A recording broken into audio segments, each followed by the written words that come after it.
संस्कृतं योगश्च इति। गतमासे एव अस्माभिः अन्ताराष्ट्रीययोगदिनोत्सवः परिपालितः। योगः अन्ताराष्ट्रीयस्तरे इदानीं प्रसारितः। भारतस्य योगदानं भवति एतत्। एवं संस्कृतमपि विश्वभाषा भवति। तदधिकृत्य अधुना विचारविमर्शः प्रवर्तते अस्मिन् सत्रे। तत्र अध्यक्षाः भवन्ति HR नागेन्द्रमहाभागाः। तानहं सम्प्रार्थये वेदिकाम् अलङ्कर्तुम्। एवं HS वादिराजमहाभागाः, के गणपतिभट्टमहाभागाः एवं मोहन राघवन महाभागाः, एते त्रयः अपि पत्रप्रस्तोतारः भवन्ति। तानपि अहं सम्प्रार्थये वेदिकाम् अलङ्कर्तुम्।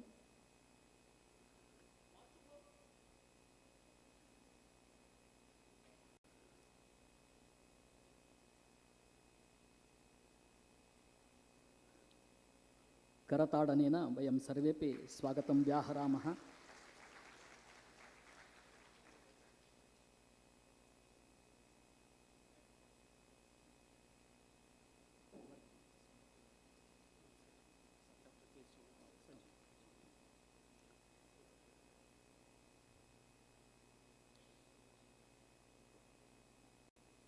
देशविदेशेषु सुप्रसिद्धाः इदानीम् अस्माकं पुरतः वेदिकायाम् उपस्थिताः सन्ति। तेषां सर्वेषामपि स्वागतं व्याहर्तुम् अहं संस्कृत अकाडमी, साहित्य अकाडमी नवदेहली एतस्याः संस्थायाः कार्यदर्शिनः भवन्ति श्रीनिवासराव महाभागाः। डॉक्टर श्रीनिवासराव महाभागान् अहं सम्प्रार्थये स्वागतं व्याहर्तुम्।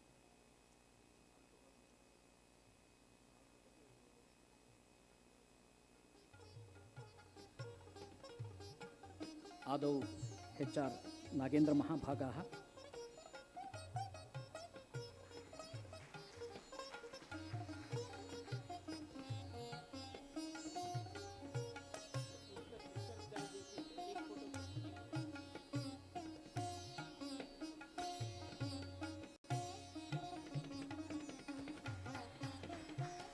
HS वादिराज महाभागाः,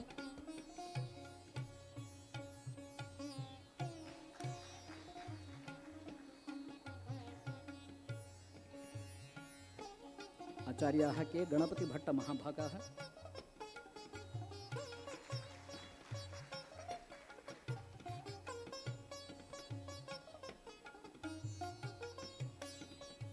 आचार्याः मोहन राघवन महाभागाः,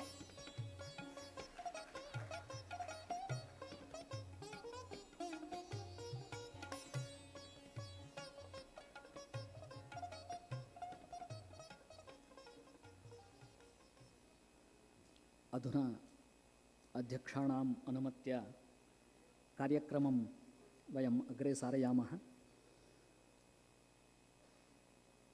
यथा मया उक्तं, षष्ठे अस्मिन् सत्रे संस्कृतं योगश्च इति विषयमधिकृत्य त्रयः पत्रप्रस्तोतारः अत्र विराजन्ते। आदौ भवन्ति आचार्याः HS वादिराजमहाभागाः।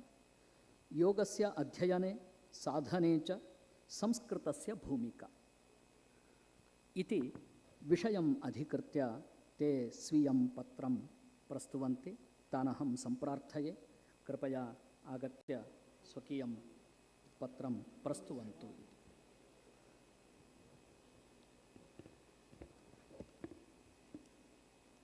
किञ्चिदिव एतेषां परिचयं दातुमहम् इच्छामि। एते आचार्याः अधुना संस्कृतस्य भूमिकाम् उद्दिश्य योग अध्ययने साधने च संस्कृतस्य भूमिकाम् अभिलक्ष्य इदानीं स्वीयं पत्रं ते प्रस्तुवन्ति। एतेषां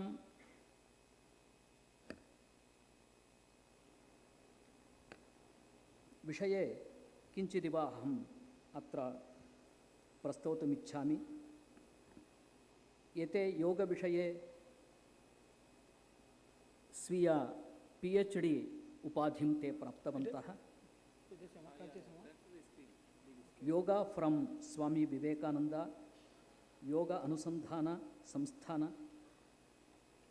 SV व्यास यूनिवर्सिटी मध्ये एते स्वीय पदवीं प्राप्तवन्तः।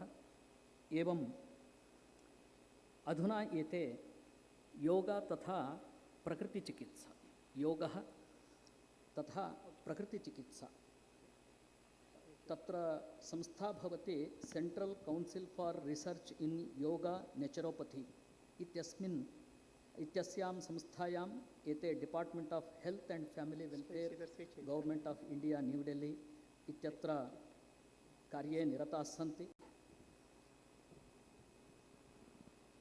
अनेक प्रशस्तिभिः एते पुरस्कृताः सन्ति। तेषाम् अनुभवः महान् अस्ति योगविषये एवं प्रकृतिचिकित्साविषये। अतः अस्मिन् विषये वक्तुम् एते अधिकृताः भवन्ति। तेषां विषय प्रस्तावेन वयं सर्वेपि उपकृताः भवेम इति उक्त्वा तानहं सम्प्रार्थये पुनः स्वीयं पत्रं प्रस्तोतुम्।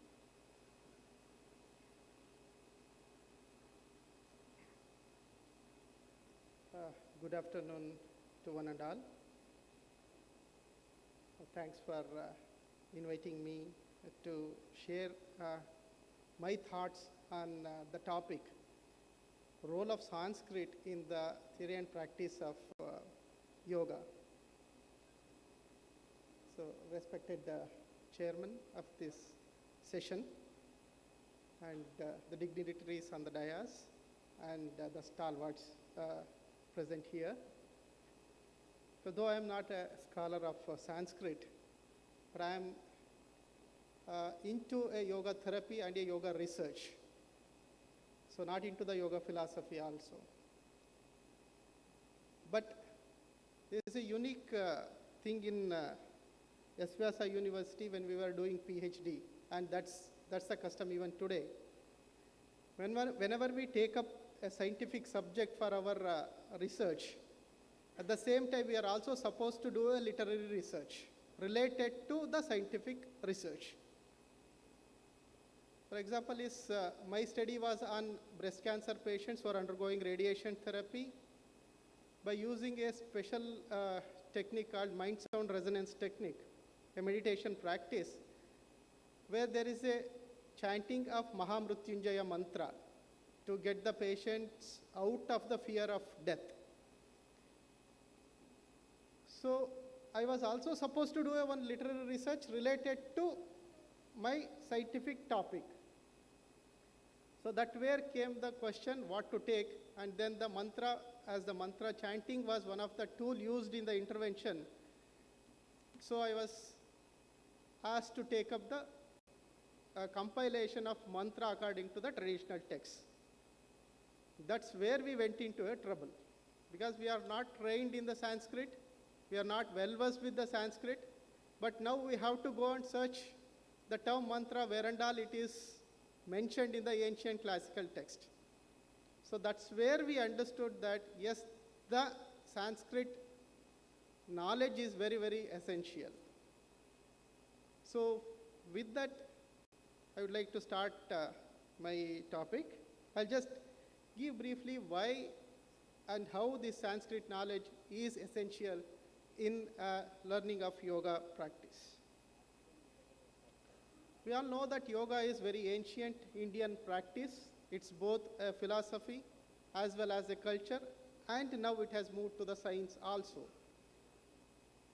Why this Sanskrit is very, very important here, I just wanted to say is, now yoga has become worldwide. It's not only restricted to India or Indian origin. Now it has spread across the globe.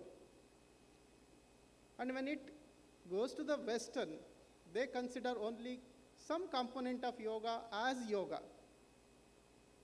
So means they are giving only mainly concentration on the practice of asanas, the physical postures, and the breathing practices or the pranayama practices, and meditation itself as a yoga, negating the entire philosophical principles behind the entire yoga system.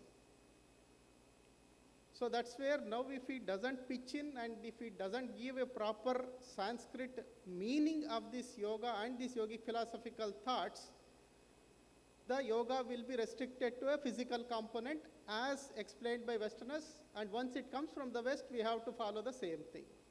So that's why the yoga is the Sanskrit knowledge is very, very important. So as we know that the knowledge of yoga goes thousands of years ago with our sages and the rishis. And what they used to do is, they used to observe the changes happening inside the body and the mind by experiencing by themselves, by doing these yoga sadhanas. And they documented their experiences both through writing and by passing them from generation to the generation. And they documented all their experiences in Sanskrit language. So that's the problem. And we know their experiences even today. And those experiences we are trying to evaluate through a scientific, rigorous research methodologies, and we are proving that yes, yoga is not just a philosophical practice, but it also has a medical benefits. So if you look at the brief history of yoga up to the 21st century, though we say that the Indian literatures or the ancient Indian wisdom has a history of more than 10,000 years back, but the evidence-based thing is the 2500, the Indus Valley evacuation. And from there onwards, in the Vedas, we get a reference of a yoga. And then the Maharshi Patanjali is the one who called these Yoga Sutras of Patanjali, and he codified these yoga practices into a sutras and brought it into a written format. And from them, the Buddhism and Jainism, yet we have that controversy, the Patanjali or the Buddha is whoever is the earlier. Then comes to the Tantric age, and then the Swami Gorakshanath, who propounded the Hatha Yoga system. Till here, the entire literature or the entire practice was in the language of Sanskrit. So from here onwards, when it came to the modern system, then it changes from Sanskrit to the other languages, mainly because of Western invasion or Westerners who showed very interest in these yogic systems. So then they started everything translating into English, and then we also started following the same thing because that's very convenient to us because we are not initially trained in Sanskrit. What is missing? So why Sanskrit is very, very essential? So we all know that Sanskrit has served as a significant medium of transmitting traditional sciences. All traditional sciences, not only the yoga, even Ayurveda, Ayurveda, yoga, so on and so forth, Jyotishya, Vastu Shastra, so on and so forth. All these ancient texts written in Sanskrit covers diverse subjects, not only these traditional subjects like Ayurveda, yoga, even mathematics, astronomy, medicine, linguistics, so on and so forth. So the Sanskrit structure and grammar enable precise communication across various disciplines. Though these are different systems, whatever the yoga, Vastu Shastra, Jyotishya, Ayurveda, so on and so forth, even the mathematics, astronomy, but all of them have one Adhyatma root. Means they are all interdependent. Even if we study astronomy, there is a component of Adhyatma. If we study yoga, there is a component of Adhyatma. That means to say that even if we study yoga, we have a reference. We can go back to the astronomy and get the reference for that also. So that's where Sanskrit is essential. There's also in the metallurgy, the famous works, Rasaratnakara and Rasendra Mangalam, provide detailed descriptions. Even today, recently, we came across a big hype, eating and drinking food with a copper plate and copper glass, increases the health, age, so on and so forth. So, though it is a concept of Ayurveda or yoga, but there is a root of metallurgy in that one. So that's how I am just saying that it's a transdisciplinary. So that transdisciplinary connection we get only by studying Sanskrit. Otherwise, literally in English, whatever is yoga, we just translate in English and we study that only, that's it. So its relation to other systems, we will not be able to get an idea. So only with Sanskrit, we will be able to connect all these systems and get the reference from all these sciences. So Vedas are the main root for this yoga, and that's mainly written in the Sanskrit. That serves as the origin of yoga. So various yogic techniques are usually termed in Sanskrit terms. Whatever you take asanas or pranayama or meditation, in asanas, padahastasana, bhujangasana, shalabhasana, so on and so forth, all these things are Sanskrit terms. It's not just the terms, the under meaning also, the literal meaning is in depth in that term. So the familiarity with this Sanskrit terminology deepens the understanding of this ancient wisdom encapsulated in yogic texts. That's what I said. So it's not just the literal meaning. So that itself, if we dig into deep, we get many more informations on that subject. That's why the Sanskrit is very, very essential. But in contemporary yoga practice, means nowadays, though we are not experts of Sanskrit, so we take only the translated terminologies to teach and practice this yoga. But even then, that component also has a component of Sanskrit. So for example, I said the Yoga Sutra, Yogaschitta Vritti Nirodhaha, okay, which means that yoga is the hindering of the modifications of the thinking principle. So the sutra is only one, Yogaschitta Vritti Nirodhaha, but it can be explained in different ways. We'll see that. You can see the various authors have defined it in a different way. So Hariharananda Aranya, he translates the verse as yoga is the suppressions of the modifications of the mind. So he coined it as a suppression of the modification in the mind. Is Yogaschitta Vritti Nirodha. Similarly, the Taimini translates it as yoga is the inhibition of the modifications of the mind. So one suppression, here comes the inhibition. Another author, Vyasa Houston, yoga is the nirodha. That means the process of ending of the vritti, the modifications happening in the mind. That's the field of consciousness, he coined it as. So similarly, Swami Satchidananda, he translated it as the restraint of the modifications of the mind stuff is yoga. So like that, many authors, the sutra is the only one, but the translations, that's what I said, the sutra, if you dig it and if you bifurcate, so it gives different meanings. But ultimately the solution is the same, but the meanings are different. So that's why the etymology is very, very important, the root word, the dhatu. Though here the different scholars provide the unique perspectives on the verse, Okay? Some say that it's a restraining, some say that it is inhibiting, some say it is a controlling. Okay? But each perspective contributes to a comprehensive understanding of the verse. So if otherwise, if only one gives the definition and if we just follow that, it will be restricted only to that. We will not be able to expand the entire meaning behind that. So that's why the understanding the etymology of Sanskrit words in yoga unveils deeper layers of meaning and offers a more profound understanding of the concepts conveyed. Okay? Exploring the roots, suffixes, and prefixes provides insights into historical and cultural contexts.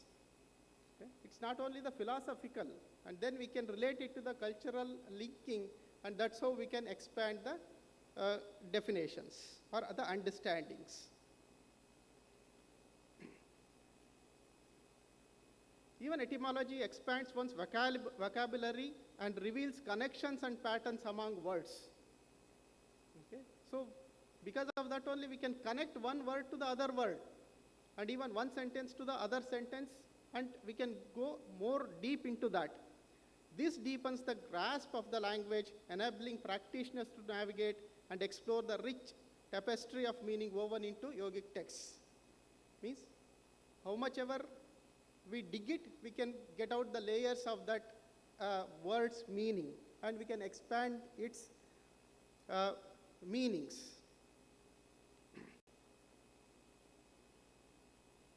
So by respecting and learning Sanskrit, individuals can explore the language's intricacies, etymology, and derivation, leading to a more profound understanding of yogic concepts. So for example, we use a term called prana. So how to relate that word prana? There is literally in English, there is no translation. So we usually say prana is the life force. So, but again we have further classification of prana, prana, apana, udana, samana, vyana. But if we go to the English translation, how do we classify this? And again in the Upaprana, we have sub-classifications. So that's how the language of Sanskrit is very, very essential in understanding the hidden meanings of these yogic terminologies.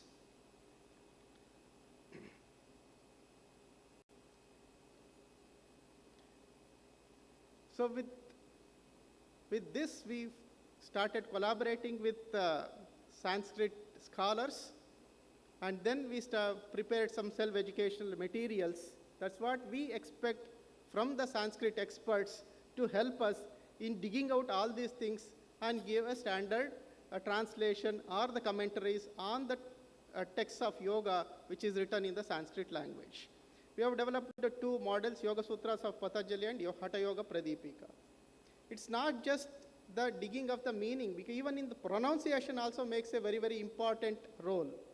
As we were listening in the morning, just how we interchange the words or how we makes the difference in pronouncing the word, how it changes the meaning.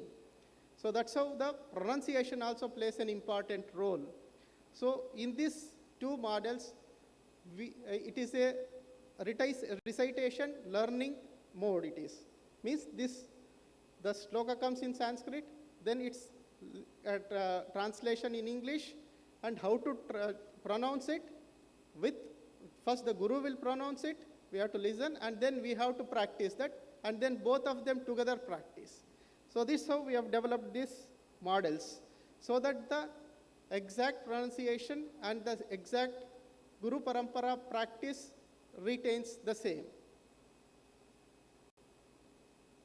So similarly, we are also developing Yoga Ratnavali, Hiranda Samhita and Shiva Samhita models. And that's what I was telling, that yoga is not into that Yoga Shastra, because the terms used in yoga also we can find elsewhere also. So that is also very, very important. We can find these yogic terminologies in Puranas, okay, in so many other ancient literatures. So we are compiling all these things. So that can be done only by Sanskrit experts. So dictionary of yoga. Any of these yogic words, the root, if we give, then this dictionary digs and says that where and all this word is used in different ancient Indian traditional texts. So one we have compiled already, an overview of the Yoga Upanishads and their contribution to yoga. And we are coming out with Shiva Samhita, Hatha Yoga Pradipika, and Yoga in Mahabharata. Whatever the terms of yoga which is appeared in the Mahabharata, so that also we want to compile all these things. So that work can be done only by the Sanskrit experts. So in summary, so by delving into Sanskrit and studying its etymology, practitioners can deepen their understanding of yoga, appreciate its ancient roots. Otherwise, these ancient roots will be negated. So it will be taken only into the physical aspect of yoga. So, and gain insights into the intricate understanding of yogic texts.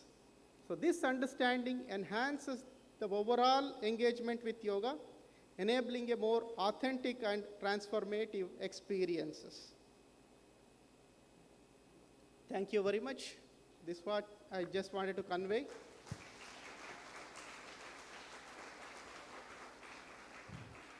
On this occasion, I just like to especially thank the Deputy Secretary, Sri Suresh Babu, because many times he has contacted me to give the topic, because it's a new field for us, so searching the topic itself was very difficult for us. So I just apologize for delay from my side, sir, and thank you very much.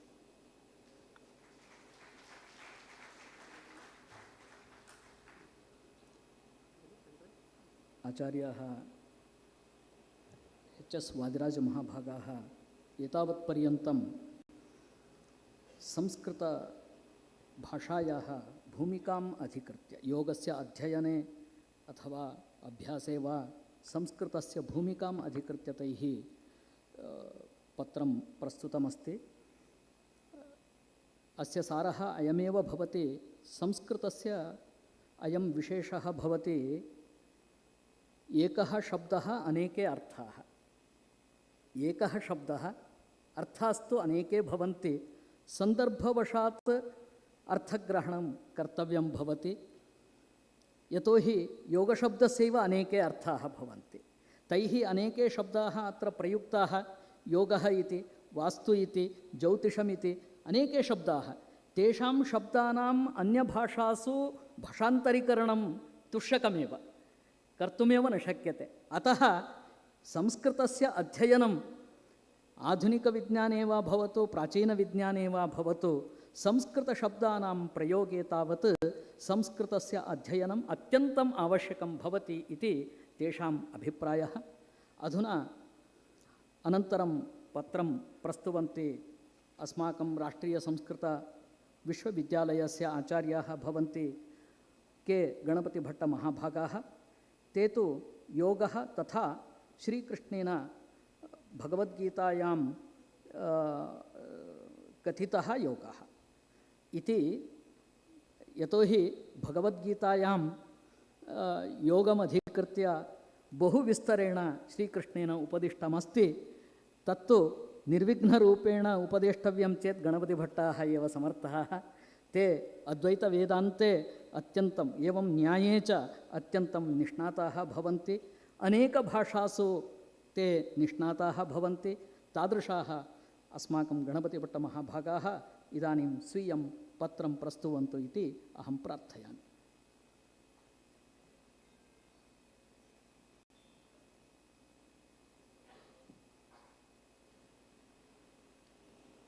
श्रीगुरुभ्यो नमः।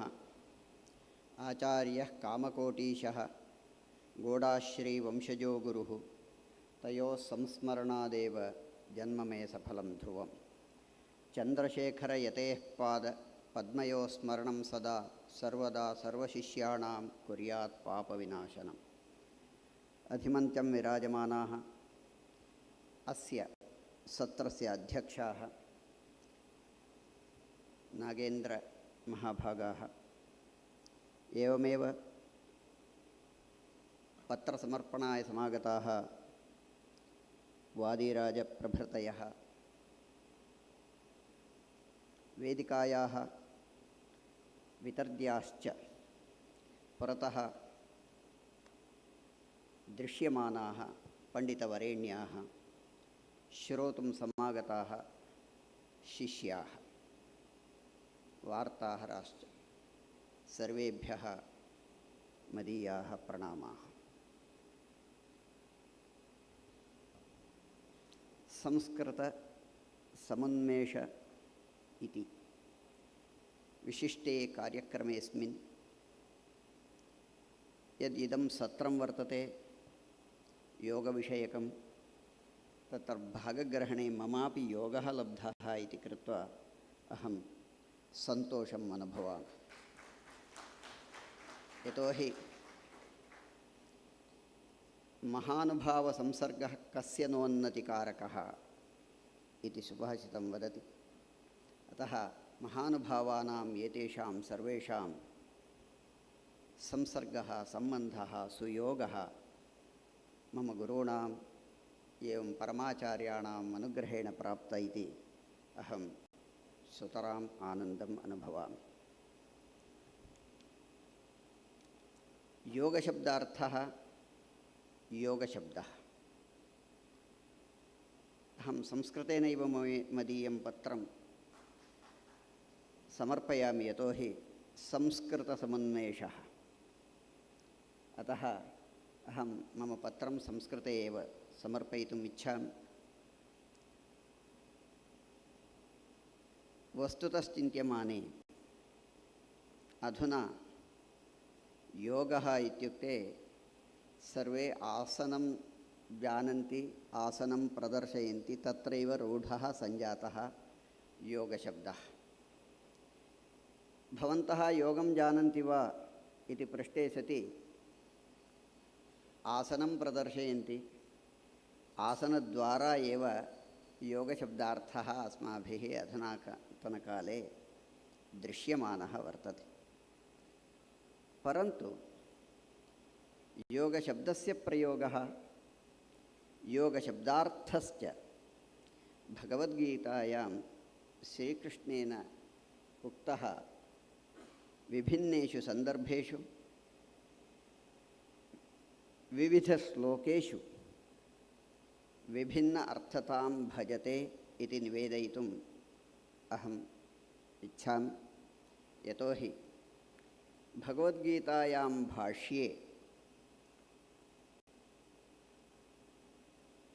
शङ्करभगवत्पादैः अनेकत्र अनेके अर्थाः वर्णिताः।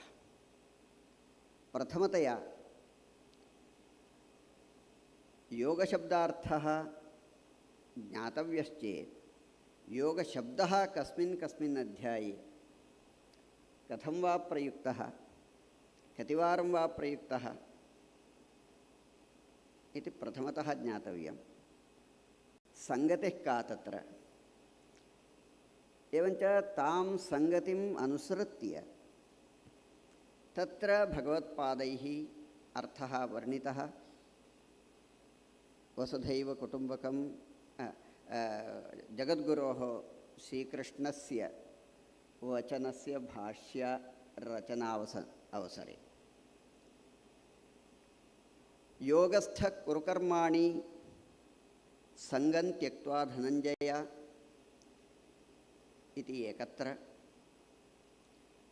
बुद्धियुक्तो जहातीह उभे सुकृतदुष्कृते तस्मात् योगाय युज्यस्व इत्यत्र योगशब्दः। श्रुति विप्रतिपन्नाः ते इत्यस्मिन् श्लोके समाधौ अचला बुद्धिः तदा योगम् अवाप्स्यति इति एकत्र योगशब्दः। कर्मणि अकर्म यः पश्येत् अकर्मणि च कर्म यः स बुद्धिमान् मनुष्येषु सयुक्तः कृत्स्नकर्मकृत् इति अर्थवर्णनावसरे भाष्ये तस्मादज्ञानसम्भूतं हृत्सं ज्ञान असितात्मना हित्वा येनं संशयं योगम् आत्तिष्ठोत्तिष्ठ भारत इत्यत्र योगः।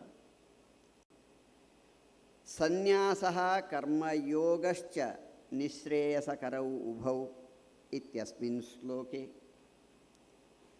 यत् सांख्यैः प्राप्यते स्थानं तद्योगेनापि गम्यते, योगैः अपि गम्यते, तं श्लोकं स्वीकृत्य तस्य अर्थं मनसि निधाय अत्रापि अस्माकं विश्वविद्यालये सांख्ययोगविभागः आरब्धः वर्तते।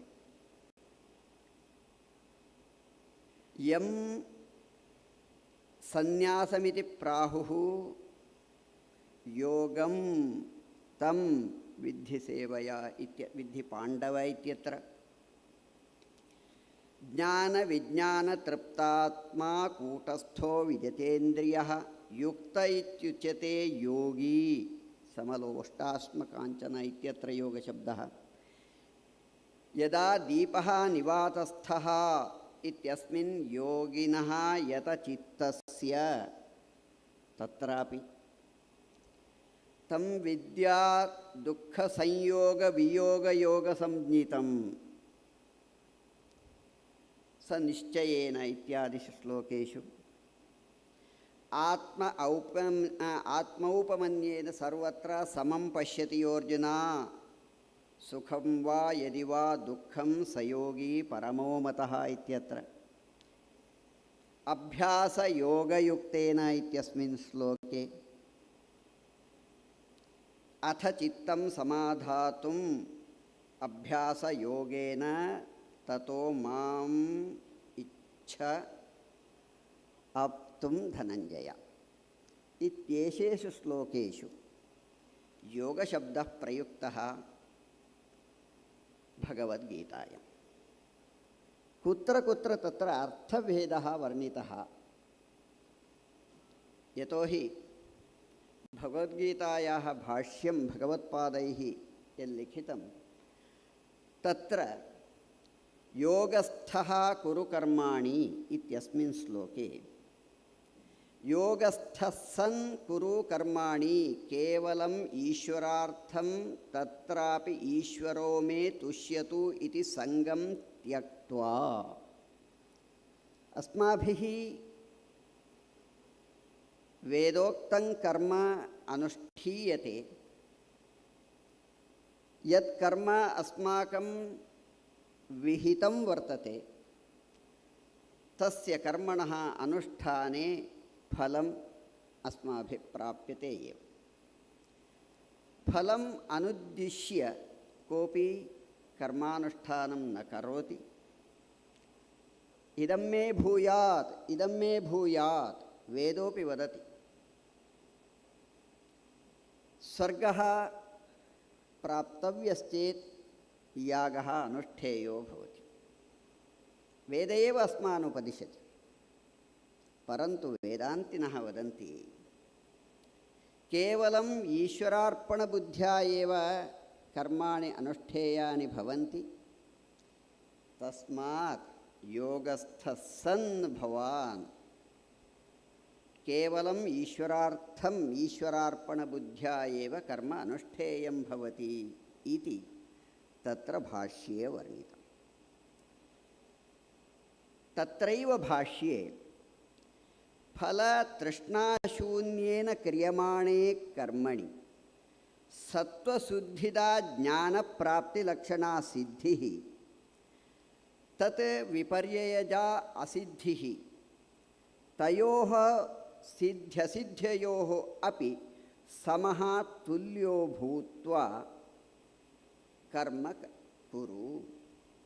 अर्थात् कः असौ योगः यत्र स्थः कुरु इति उक्तम् इदमेव तत् सिद्धि असिद्ध्ययोः समत्वं योग उच्यते।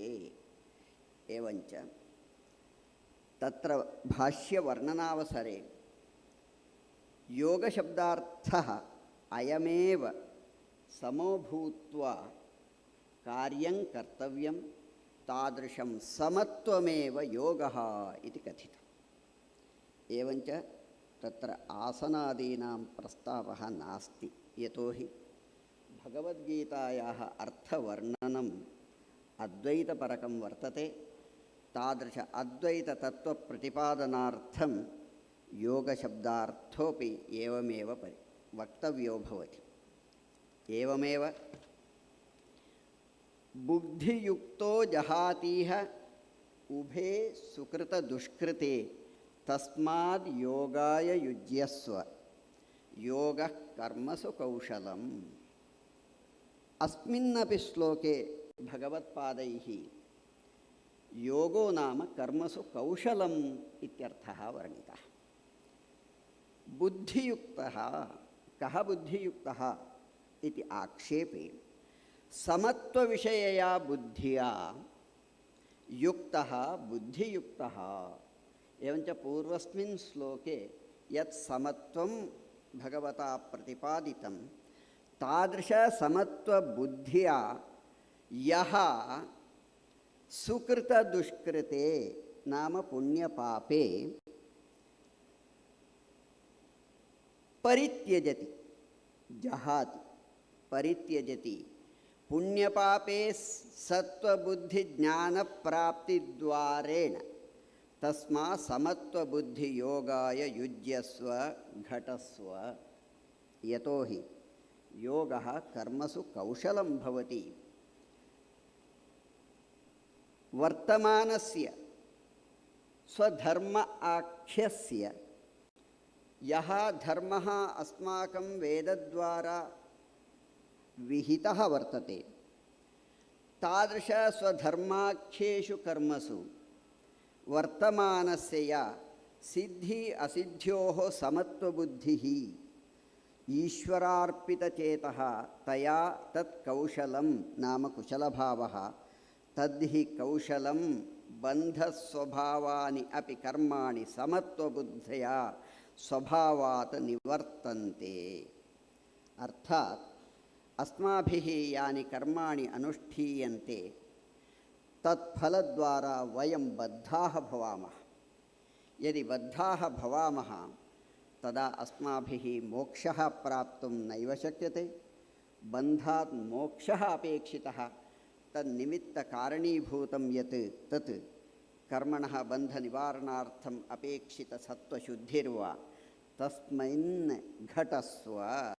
एवञ्च तस्मात् समत्वबुद्धियुक्तो भव। एवञ्च यदि अस्माभिः कार्यं कृतं तस्य सुखं वा फलं स्यात् दुःखं वा फलं स्यात् तदा अस्माभिः तत्र चिन्तनं न कर्तव्यं, समत्वबुद्ध्या स्थातव्यं। तादृश समत्वभावः यः वर्तते स एव योगशब्दार्थः इति श्रीकृष्णेन कथितं भाष्ये उक्तञ्च। तदनु श्रुतिविप्रतिपन्नाः ते यदा स्थास्यति निश्चला समाधौ अचला बुद्धिः तदा योगम् अवाप्स्यसि इति श्रीकृष्णः उपदिशति।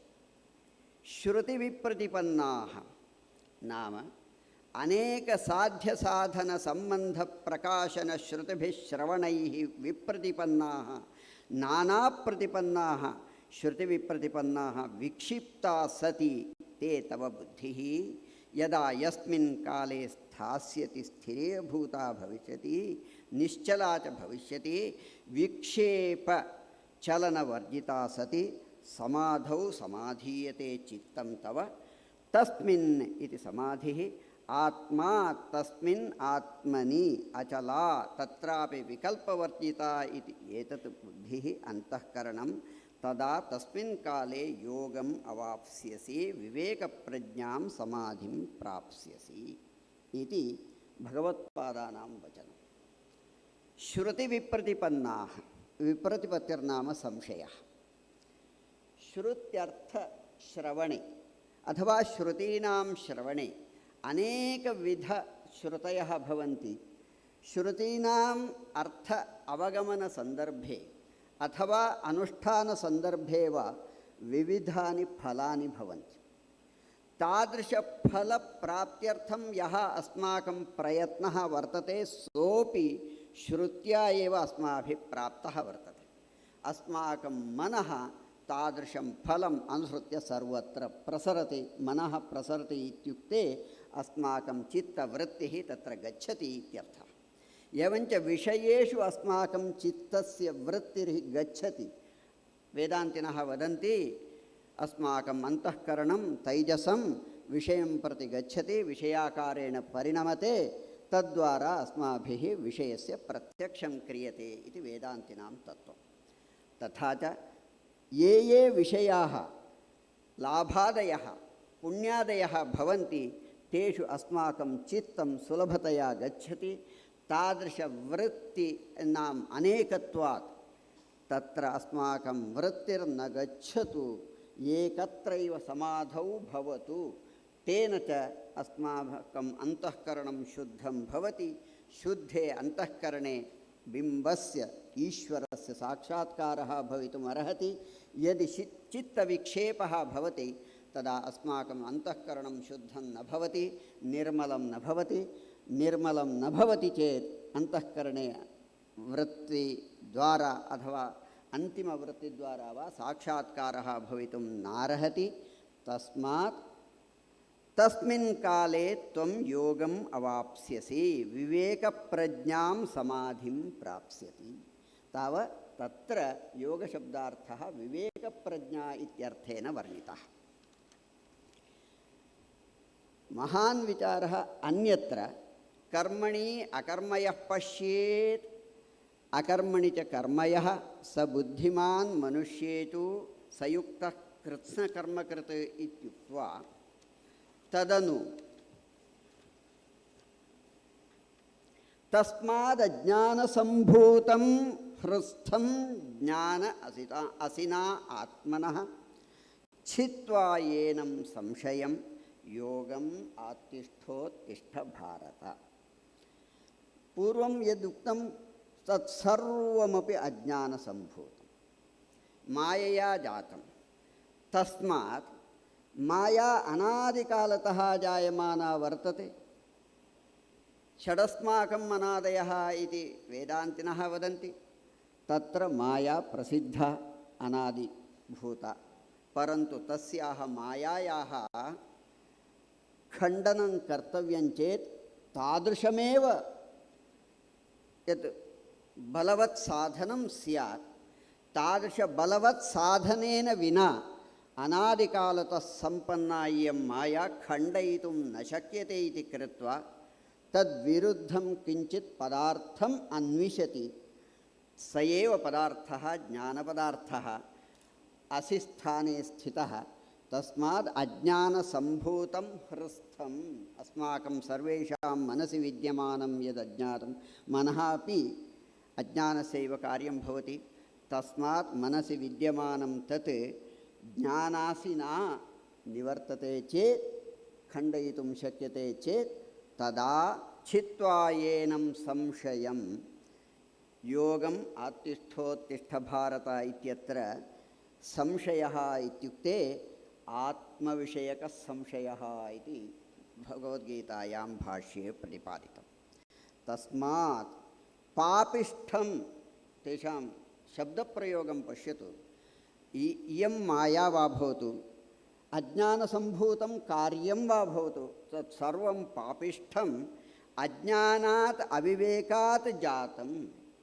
अज्ञानं नाम अविवेकः, माया इत्यादि अविद्या इत्यादि शब्दैः उच्यमानं तत् हृत्सं हृदि बुद्धौ स्थितं ज्ञानासिना नाम शोकमोहादिदोषहरं सम्यक् दर्शनं नाम आत्मदर्शनं ज्ञानं तदेव असिः खड्गः नाम खड्गस्थाने स्थितं यत् विवेकप्रज्ञानं ज्ञानं तेन ज्ञानासिना आत्मविषयकं संशयं निवारय। इयं च माया आत्मविषयसंशयद्वारा एव विक्षिपति अथवा परिणमति।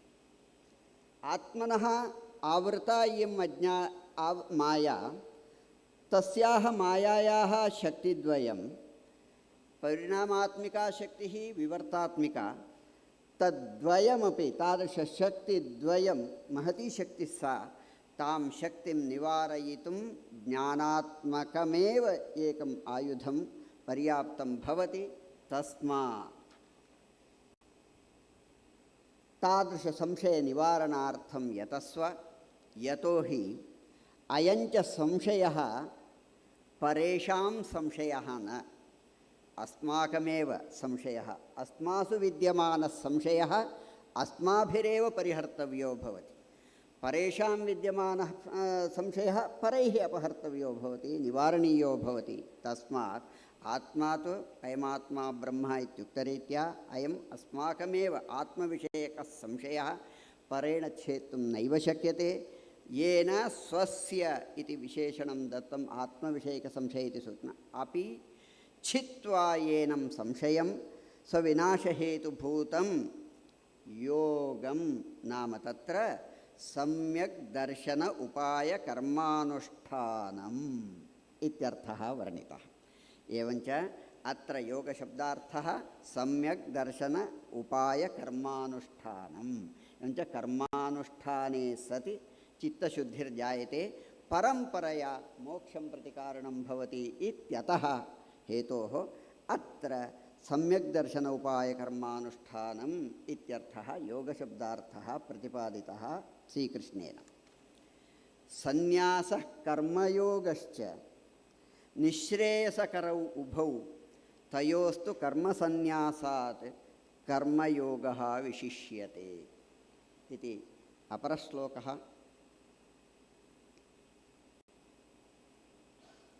सन्यास परिसमापयामि सन्यासः नाम कर्मणां परित्यागः कर्मयोगः स च तेषाम् अनुष्ठानम् एकत्र सन्यासः अपरत्र कर्मणाम् अनुष्ठानम् एवञ्च एकत्र अनुष्ठानार्थकः अपरत्र सन्यासार्थकः त्यागार्थकः एवञ्च कर्मणां परित्यागः कर्मयोगः तेषाम् अनुष्ठानं कर्मणाम् अनुष्ठानं द्वयमपि निःश्रेयसकरौ कथम् इत्युक्ते द्वयोः अपि ज्ञानोत्पत्तिहेतुत्वमस्ति ज्ञान उत्पत्तिं प्रति कारणत्वम् उभयोरप्यस्ति इति कृत्वा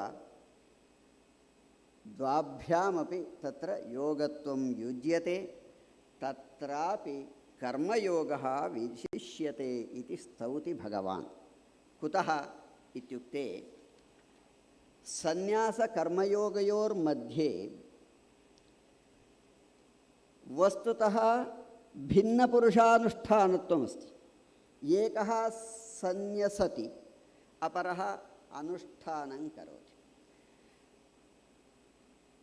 अधिकरणद्वयम् अथवा अनुष्ठानं करोति यः पुरुषः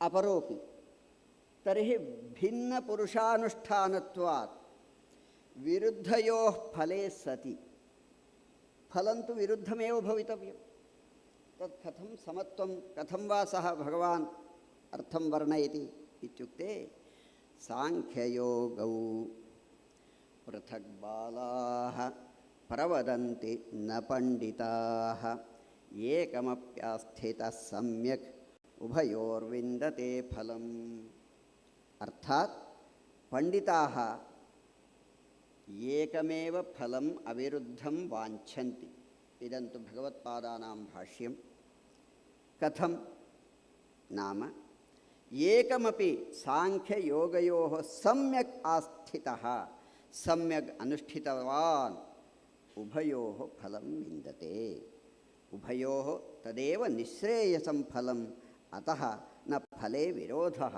अस्ति इति प्रतिपादितम् एवमेव अनेकत्र श्लोकेषु योगशब्दार्थः वर्णितः मम अवकाशः एतावानेव वर्तते मम योगः तावानेव इति मत्वा अवकाशं दत्तवद्भ्यः सर्वेभ्यः धन्यवादं समर्प्य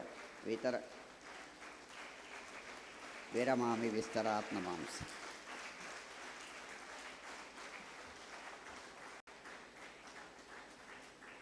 धन्यवादाः।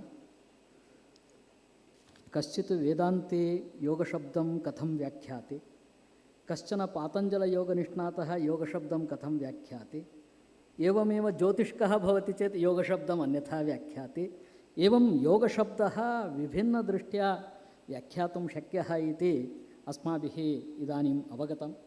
इदानीम् आधुनिकतन्त्रज्ञानी अस्माकम् अनन्तरं भवन्ति मोहनराघवन् महाभागाः आचार्याः। एते तु IIT हैदराबाद् मध्ये बयोमेडिकल् इंजिनियरिंग् डिपार्ट्मेण्ट् मध्ये एते आचार्याः सन्ति। एतेषाम् अभिरुचिः वर्तते लघुकथानिर्माणेपि। एतैः लघुकथाः अपि निर्मिताः सन्ति। तादृशाः योगविषये अत्यन्तम् आसक्ताः ते। योग तथा आयुर्वेद इत्यस्मिन् विषये शारीरिकविज्ञाने शारीरिकसंरचनायां योगस्य तथा आयुर्वेदविज्ञानस्य च उपायः अथवा लाभः कथं भवति इति अस्मिन् विषये एते अत्यन्तम् आसक्ताः सन्ति। तानहं सम्प्रार्थये अधुना ते स्वकीयं पत्रम् इदानीं प्रस्तुवन्ति। तत्र सुस्थितेः आधुनिकचिकित्सायाः सन्दर्भे योगसंस्कृतकोशस्य अन्वेषणम् इति एकः विषयः।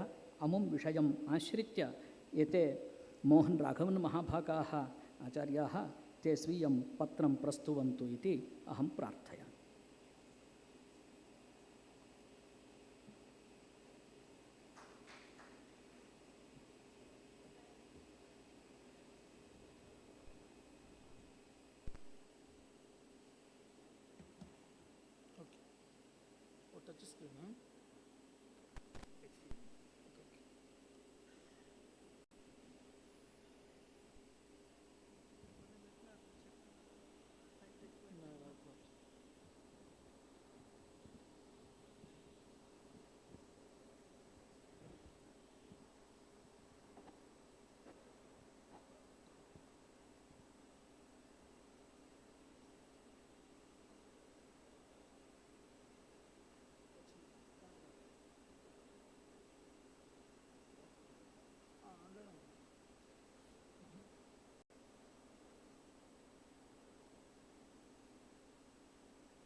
नमः सदसे नमः सदसस्पतये नमः सखीनां पुरोगानां चक्षुषे नमो दिवे नमः पृथिव्यै सप्रथसभां मे गोपाय के च सभ्याः सभासदः तानिन्द्रियावतः कुरु सर्वमायुर्भासत। नमः सदसे नमः सदसस्पतिये।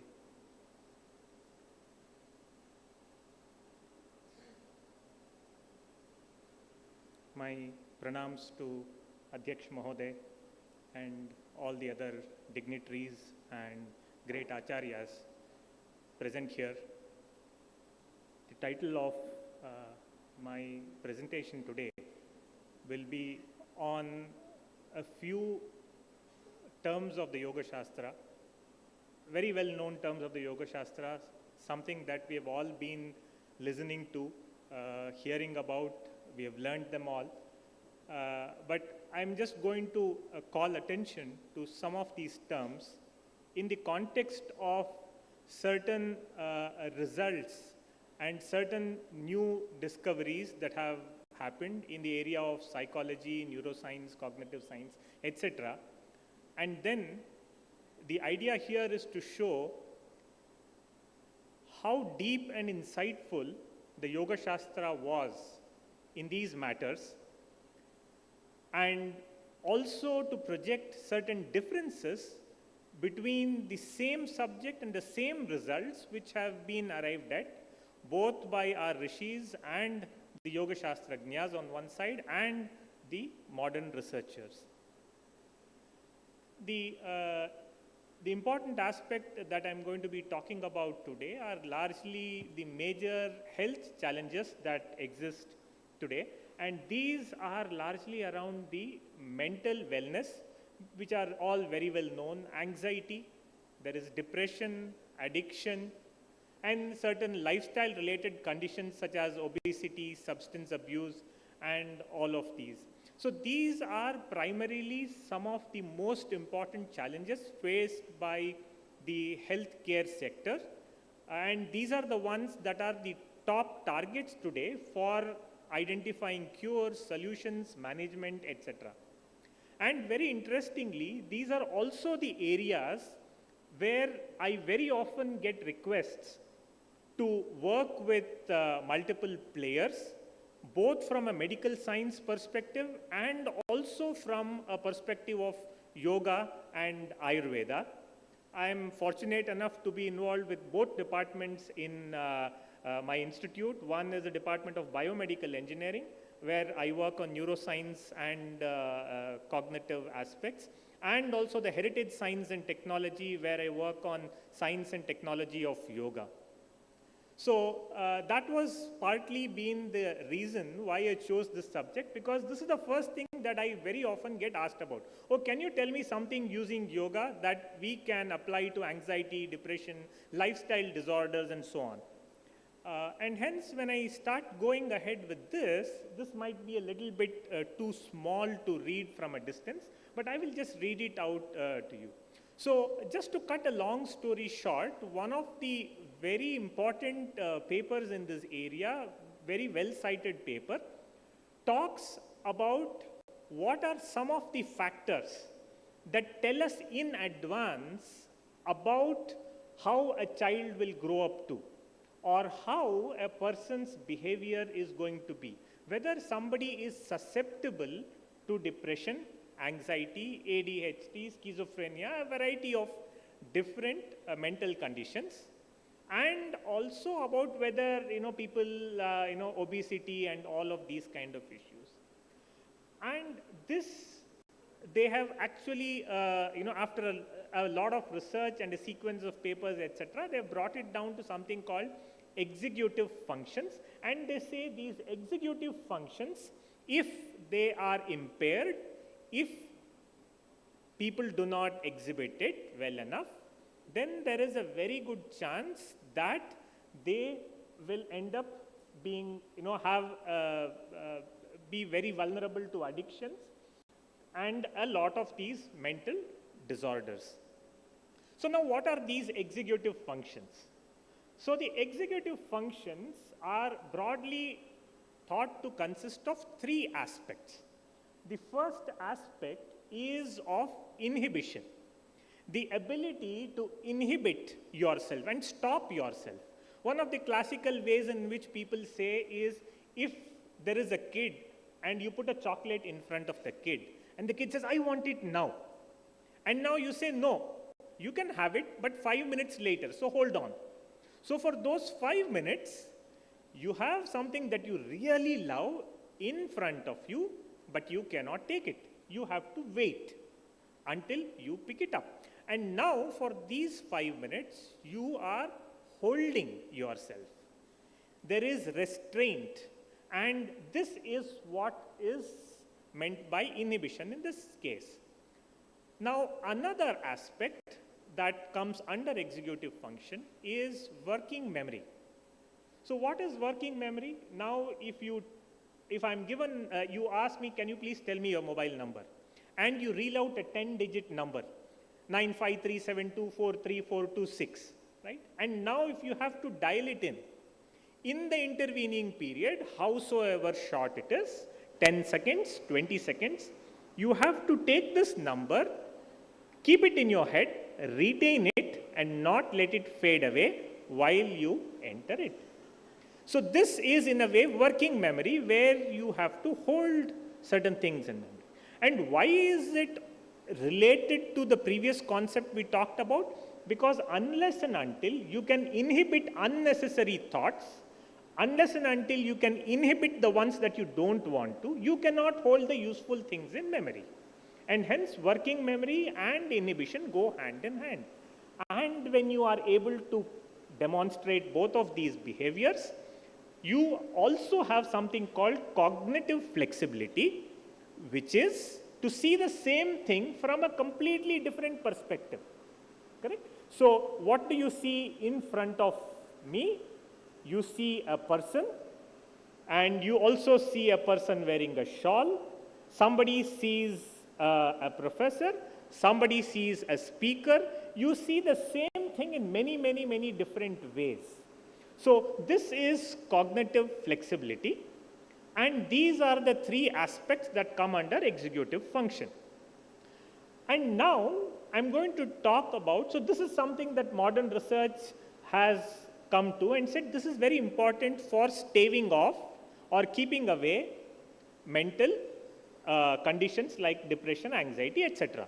So now I'm going to dive back into the Yoga Shastra and then see what does Yoga Shastra have to say, and do we see something that's related to these in the Yoga Shastra. I will come to this a little later.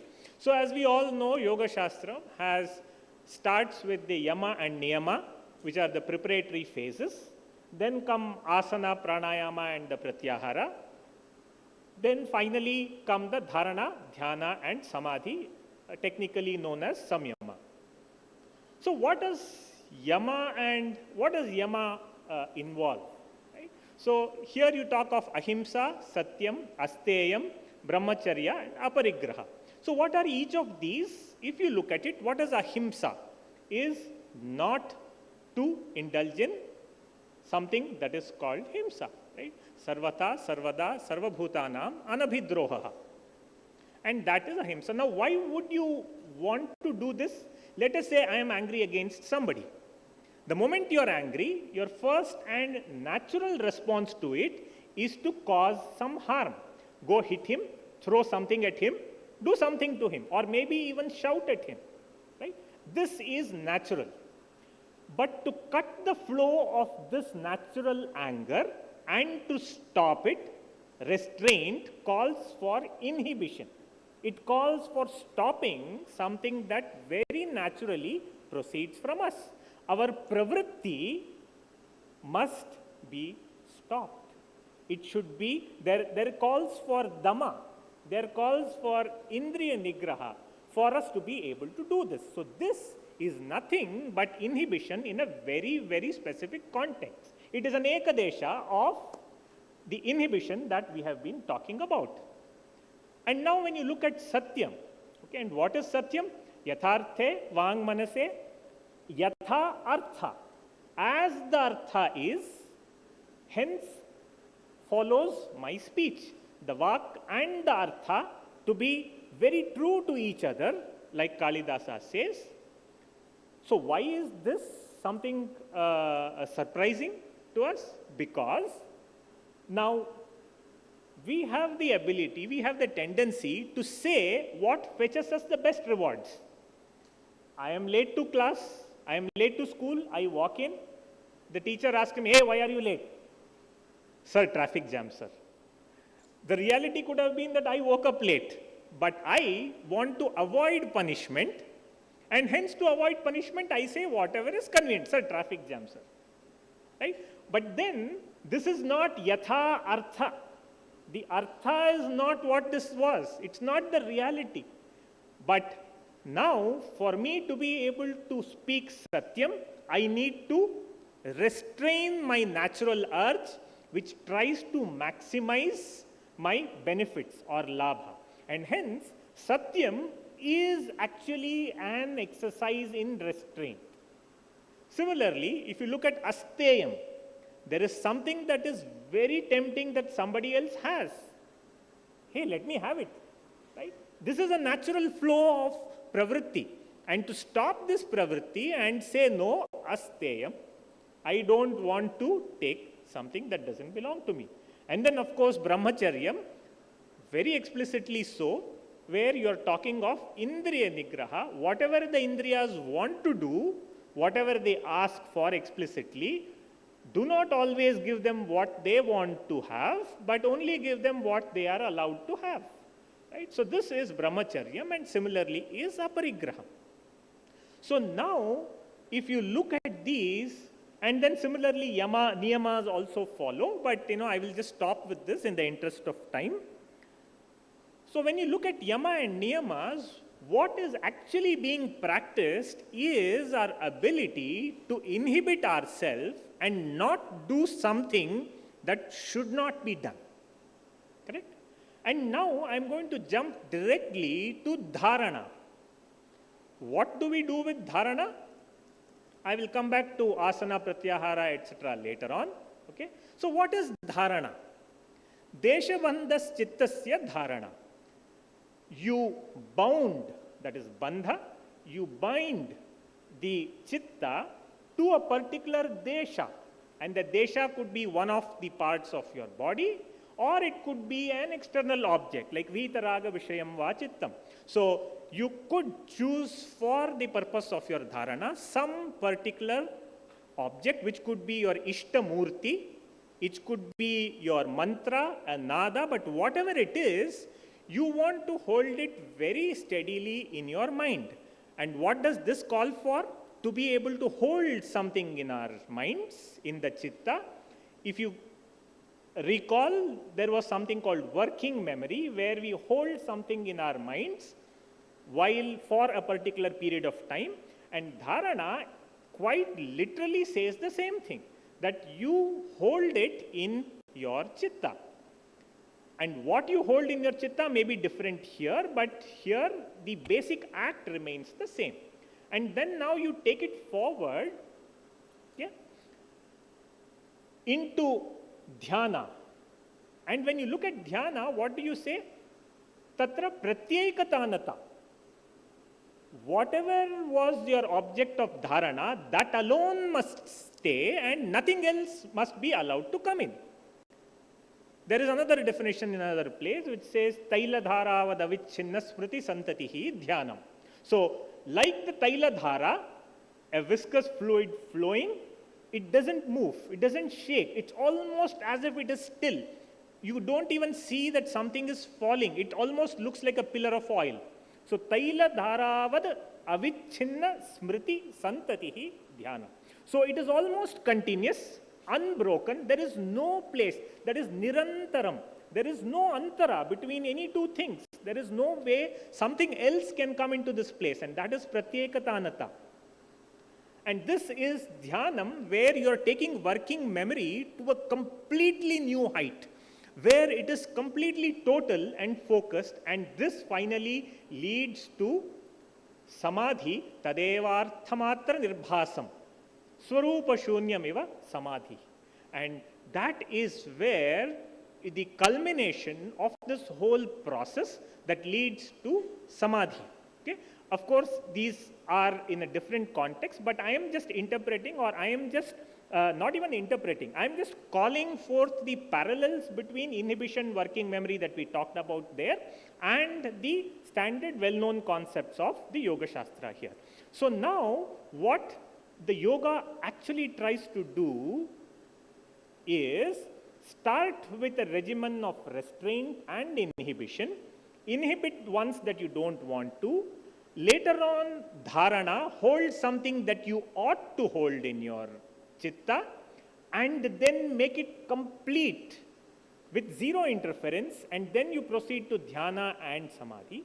But then between the inhibition and holding something in it, you need a few more steps, which is what Yoga Shastra says, but not necessarily modern medicine does. And what are the things in between? You might have stopped what is not good, but then still it does not automatically mean you will be able to hold something in your chitta. For that, there are different aspects. For example, our body, the physical body exists. That has not been stabilized yet. Your mind may have been controlled, which is of course the most important aspect, but your body is still not always in control. And hence you must have asana, which again says sthira sukham asanam. Here again it must be sthiram. That is a very important point to note. It's not about acrobatics. It's about getting into a posture which is sthiram and also gives you sukham. And then what is the samapatti of this? Which is, when do you have asana siddhi? When you can hold that posture without any effort. That is the end of asana. And then similarly pranayama.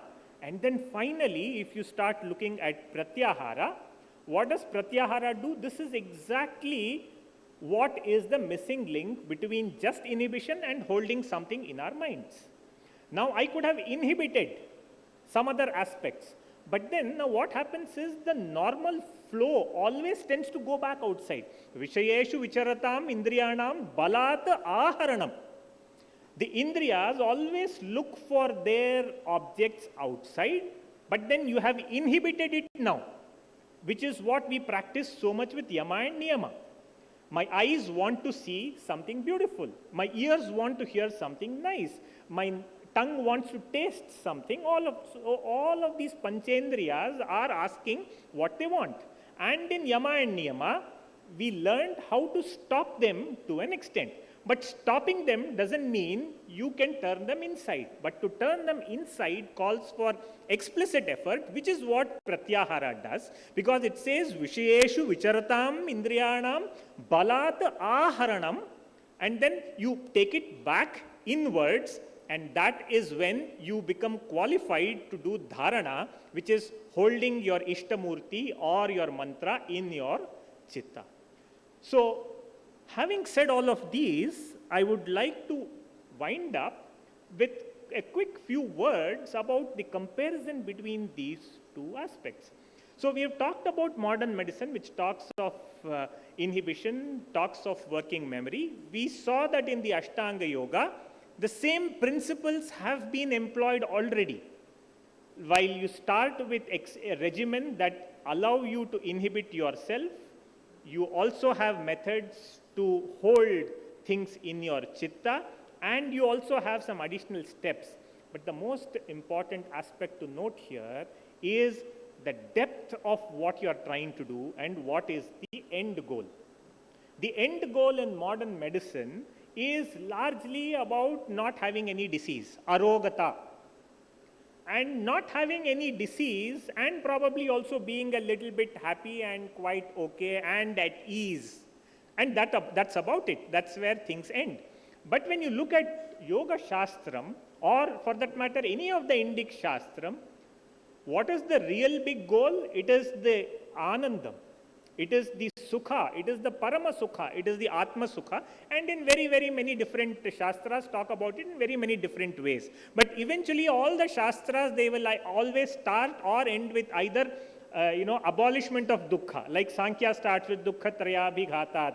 Okay? And eventually you always end with Anandam Brahmet Vyajanat. So you always go and end in Ananda. And this is where the Indic Shastras, whether it is Vedanta, Yoga, or any of the other Shastras, differ profoundly with modern medicine, because your stakes are bigger. You are aiming for something that is astronomical, something that is of a massive scale, whereas modern medicine is probably happy with abolishing disease and being happy so you can go back to your Indriyeshu Vicharatam. Right? So, and then you go back to, all the movement of the Indriyas in the external world, and that is where the difference happens, and that is why the Yoga Shastras and the other relevant Shastras are something that is completely of a different class and of a different order altogether, and hence they are not even comparable. However, still, the basic working principles, it is very interesting to see that the same principles that modern medicine has actually uncovered, the same have been already uncovered in the yoga and developed much, much, much further and taken to its logical conclusion for the happiness of everybody. Sarve bhavantu sukhinaha, sarve santu niramaya.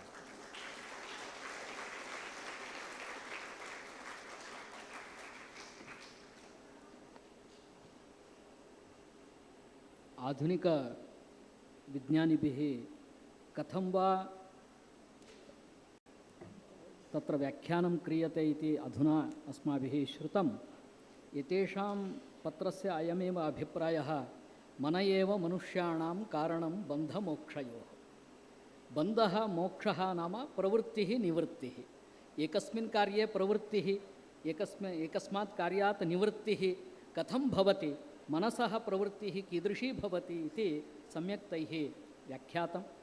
इतः परम् अस्माकम् अध्यक्षाः गौरवार्हाः भवन्ति, तेषाम् इदानीम् अन्तिमवचनानि भवन्ति। एते तु अनेकपुरस्कारैः विभूषिताः इति न वक्तव्यम्।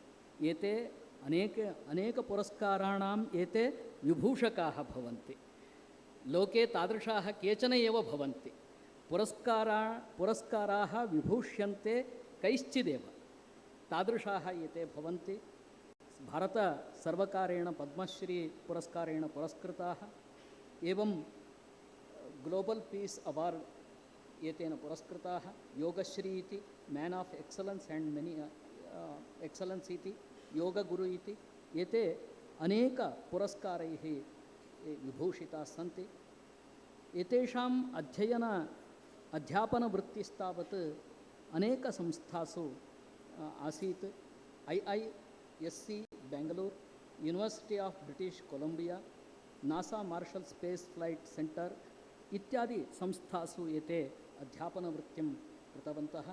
अधुना एते श्री स्वामी विवेकानंद योग अनुसंधान संस्थाने कुलाधिपतयः सन्ति। एतेषाम् उपस्थितिः अस्माकं योगः एव। अस्माकं सौभाग्येन एते अत्र अध्यक्षपदवीम् अलङ्कुर्वन्ति। तानहं सम्प्रार्थये कृपया स्वीय अध्यक्षभाषणेन अस्मान् उद्बोधयन्तु।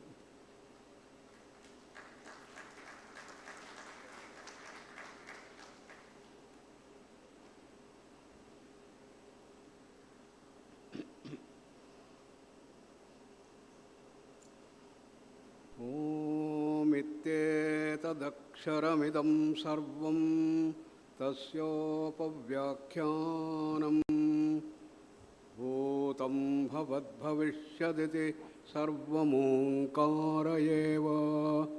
यच्चान्यत्रिकालातीतं तदपि ओङ्कार एव।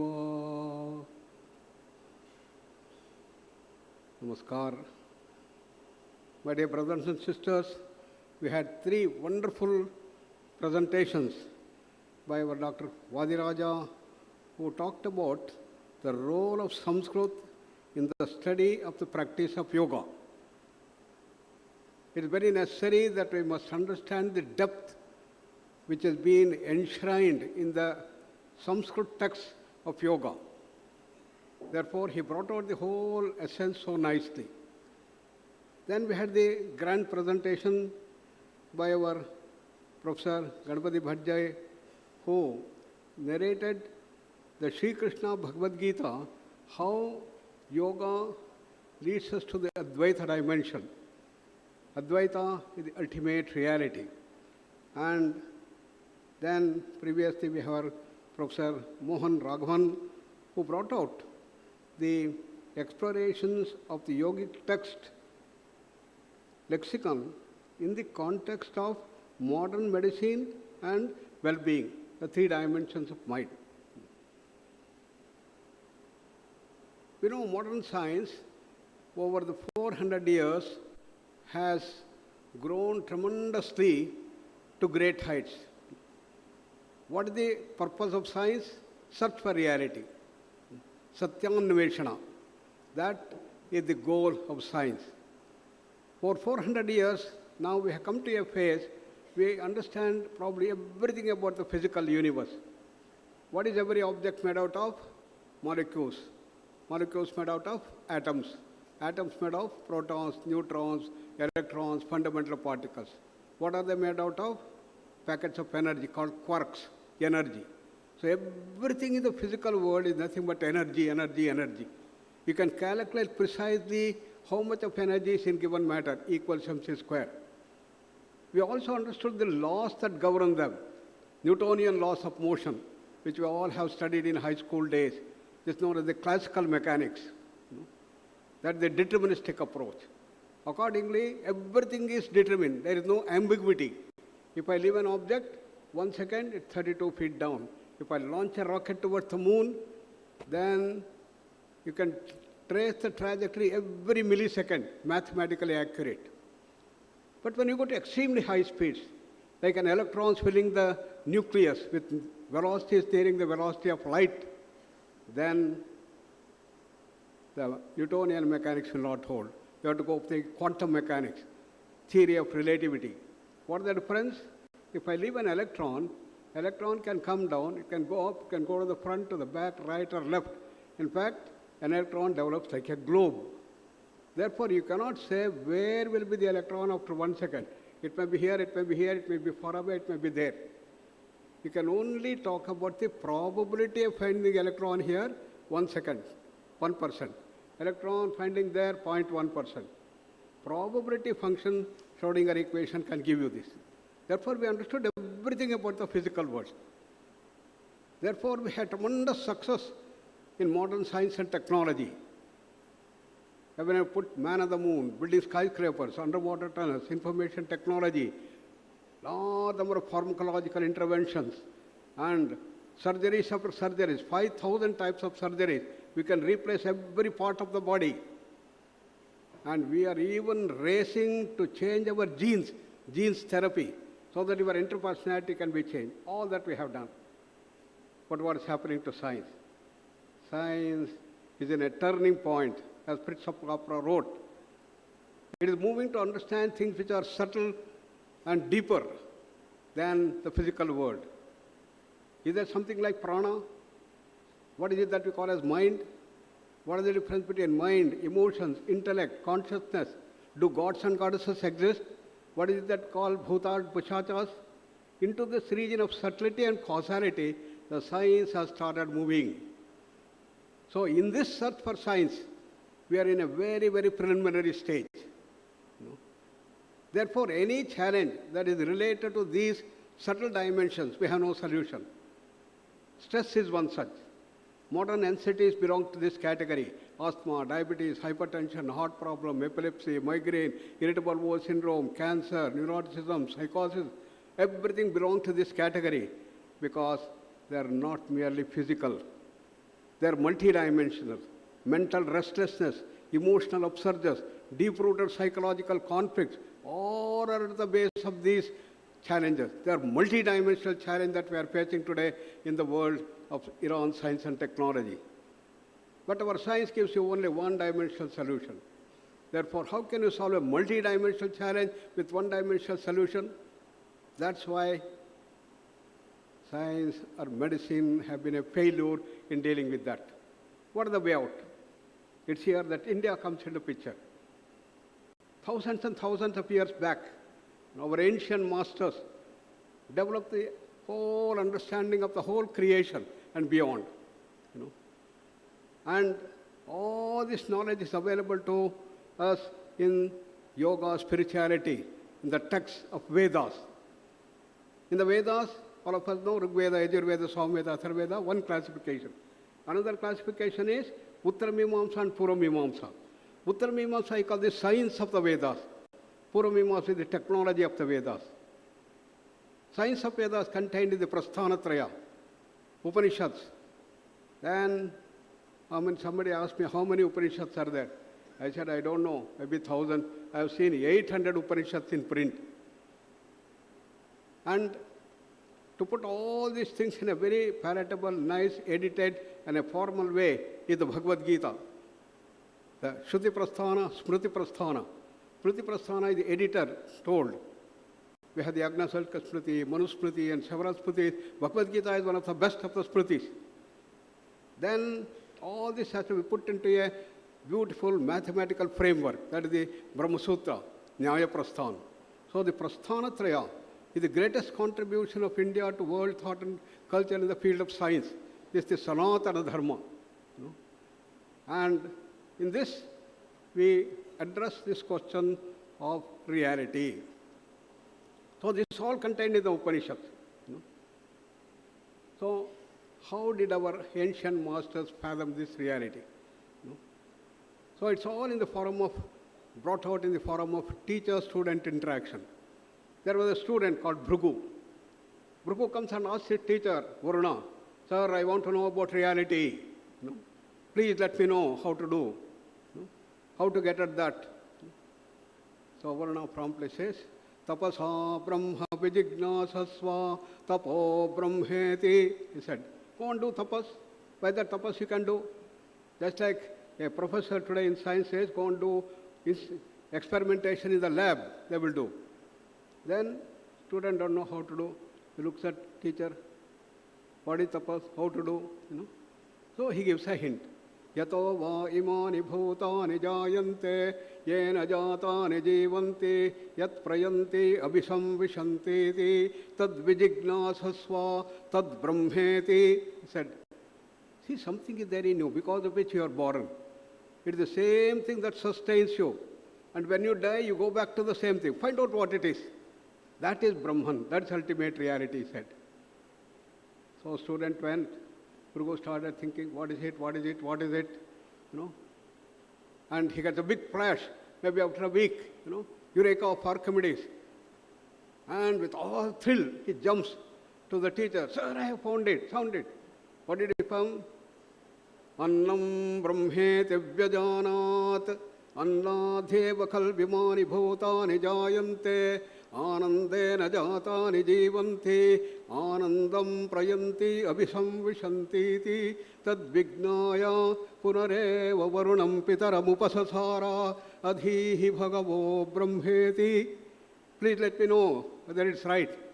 Look at the whole thing. We are all made out of anna, matter principle. What sustains me is the food that I take. And when I die, I go back to the anna. Therefore, I conclude, sir, anna is Brahma. Anna is ultimate reality, the matter. This is what science has moved. Everything in the world is nothing but matter, matter, matter, we thought. What does the teacher say? Good, good, good, my dear boy. Go further. Do deeper, dear sir. Tapasa brahma vijignasasva tapo brahmeti. Deeper tapas. I thought that anna is everything, but he's telling us to go deeper. Goes on thinking and thinking, thinking. Then he thinks of two persons. One person lying down nicely and doing shavasana. Another person had a heart attack and he had died. What is the difference between the two? prano brahmeti vyajanat pranadhyeva kalvimani bhutani jayante pranena jatani jivanti pranam prayanti abhisamvishanti iti tadvignaya punareva varunam pitaramupasasara adhihi bhagavo brahmeti. Again comes back with a great joy. I thought it is anna, no, prana. I may have the body if the prana is not there? No. Again, teacher Varuna says, come on, go deeper. Find out which is much deeper. Again he goes on thinking and thinking. Then he thinks of a person who had a big accident. He had got a hit in the head and he became unconscious. He is lying down. And the body is there, breathing is there, but something missing. Mano brahmeti vyajanat.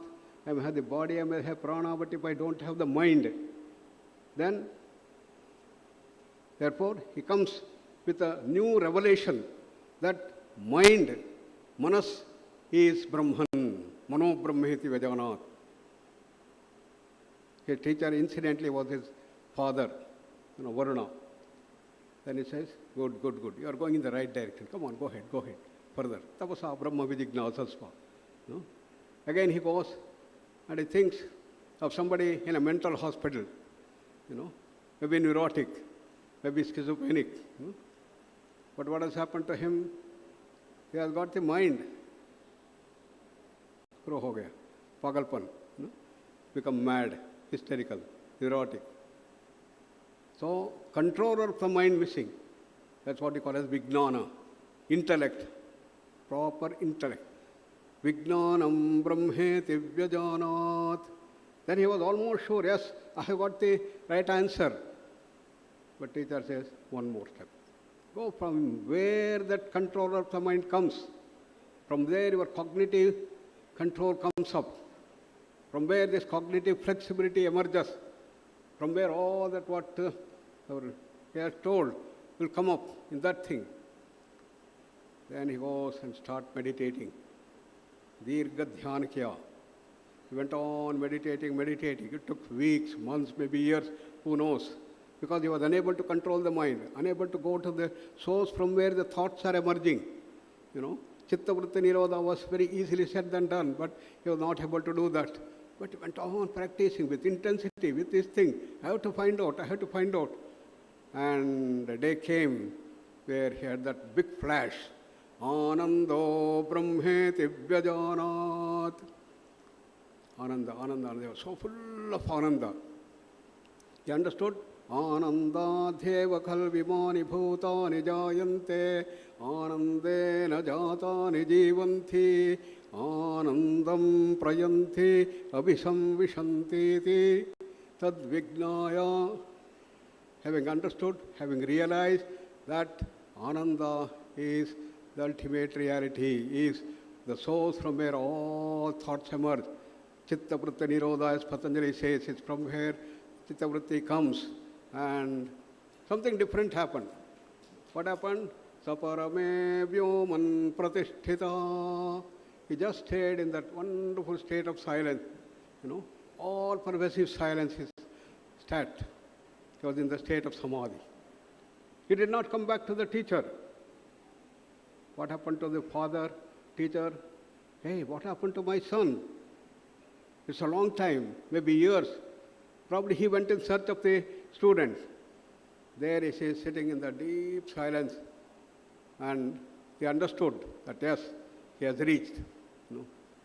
Question is, why did he not come back to the teacher? Each time he came back to the teacher, he had a doubt whether I'm correct or not.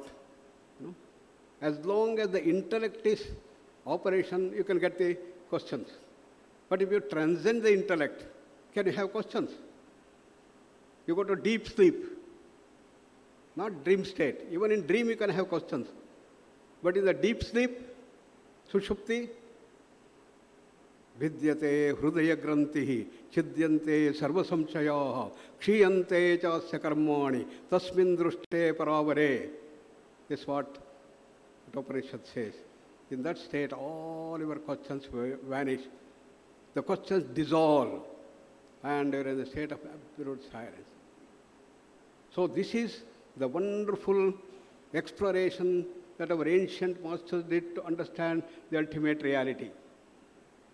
And it is from this Anandamaya Kosha, we call. We have the Vijnanamaya Kosha, Manomaya Kosha, Pranamaya Kosha, then Annamaya Kosha. Annamaya Kosha is the end product. It is the consciousness-based approach that is the downward causation. The present understanding in science is upward causation. Everything is matter. It is from matter that comes the prana or the mind or the emotions or the intellect, everything comes out of the matter, it is said. Why? Prana is nothing but functioning of the DNA or RNA molecule. What is mind? Functioning of the brain cells. What are emotions? Specific emotional centers in the brain. No? So everything is nothing but matter, we thought. Totally wrong. Therefore, Professor Amit Goswami wrote, you have to completely turn tables in modern science. And this is the great wisdom our ancient masters had done. But where such knowledge base is available, in all our Upanishads, Veda, all in Sanskrit.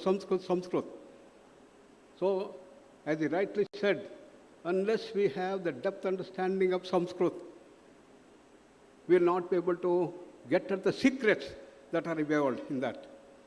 And as we start going into the deeper dimensions of the Upanishads, the Bhagavad Gita, the Yoga Shastras, and many others, you'll be amazed to see that ocean of knowledge that's available. What today we have in science and technology, very, very small compared to what we have in these things. Therefore, I congratulate this university for making this wonderful conference, Samskrita Unmesha, Samunmesha, for doing these things. I'm very happy that Sanskrit is being brought forth to the greater extent. And every student, every teacher should unravel the mystery. New mysteries come up. As you go deeper and deeper, you get newer and newer mystery.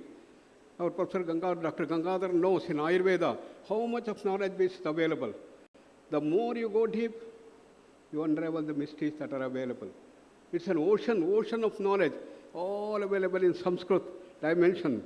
Therefore, it's most appropriate and most useful that this university has come and the government has given the central university status to this wonderful university. And we have such great masters of Advaita Vedanta and other people who have been working on these various dimensions.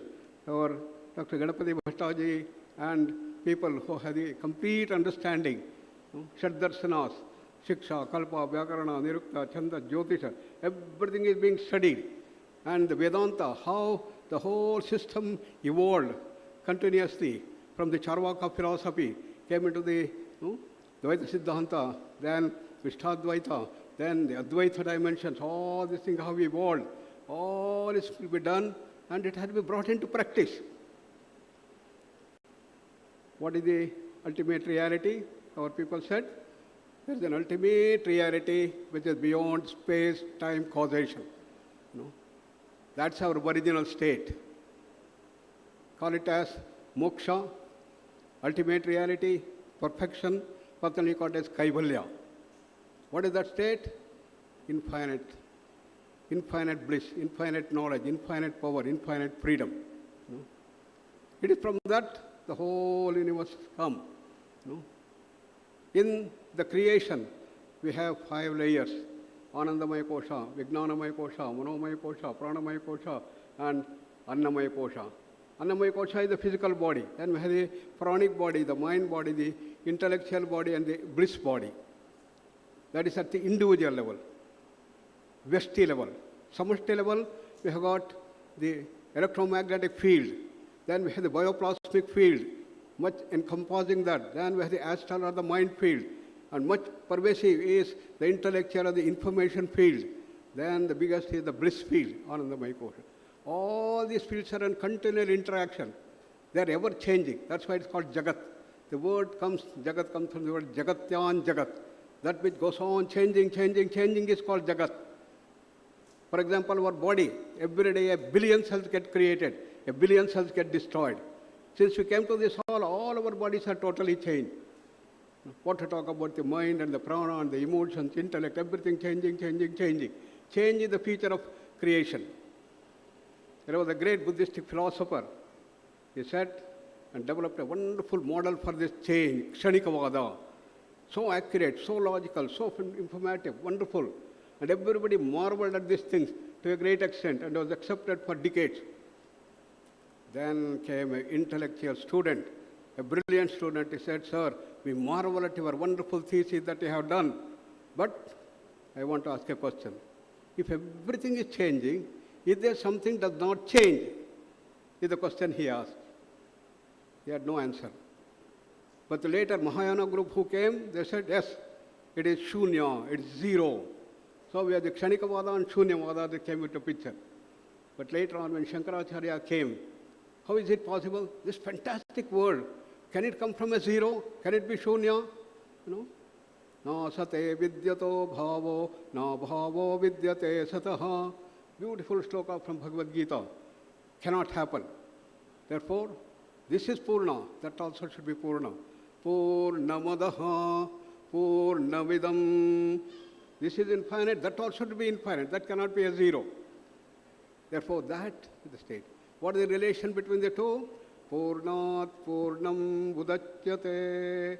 This entire creation has come from that ultimate reality. It is manifested or appeared, whatever word you want to use. When this comes out of that, what happens to that? Will it become a zero? X minus x is zero. But that is a law of the finite world. Infinity minus infinity can be infinity. Purnasya Purnam Adaya, Purnameva Avasishyate. That Purna remains untouched. So that is our Varina state. That's called divinity. So Swami Vivekananda said the goal of life is to manifest that divinity. Why that divinity is not manifesting? Bright sun is there, but dark clouds. You are not getting the sunshine outside. Similarly, we have dark clouds of mula. That is, the different koshas are preventing the tremendous knowledge and everything to manifest. So we have to purify. Yoga is a process of purification. Purification of the Annamaya, Pranamaya, Manomaya, Vijnana, Anandamaya kosha. And what is that mula? Sakashayam vijaniyat. Samaprapta nachalayet.